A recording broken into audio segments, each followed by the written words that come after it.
En Allemagne, elle fait un tabac. En France, elle se développe petit à petit depuis quelques années.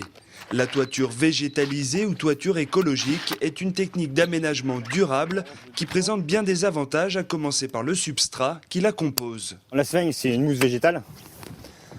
Déjà, c'est un produit bio. Et puis, c'est un gros rétenteur d'eau. 2000% de rétention d'eau, c'est une éponge. Donc, en fait, c'est l'idéal pour les toitures ou même les murs végétaux. Et c'est très aéré. Donc, très bon développement racinaire des plantes, bonne implantation. Récoltée dans les tourbières, la sphaigne est le seul substrat utilisé pour cette toiture.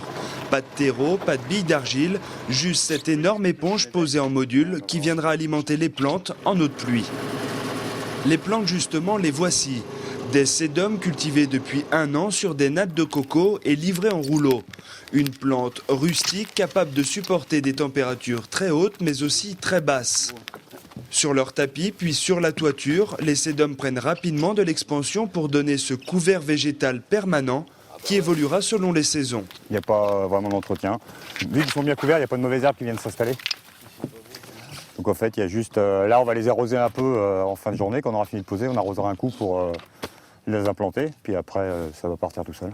Cette technique permet évidemment d'intégrer un bâtiment dans son environnement, mais elle présente aussi des qualités écologiques, des performances thermiques et acoustiques très intéressantes.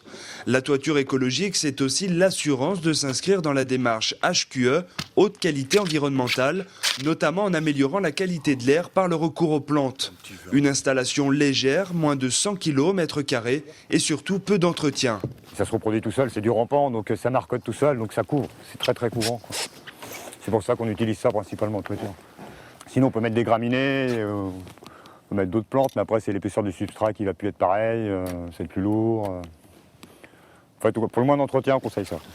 Naturelle, la toiture végétalisée adopte rapidement les insectes de passage qui prennent de l'altitude. Preuve qu'aujourd'hui, sur les toits, on trouve la même biodiversité qu'au sol.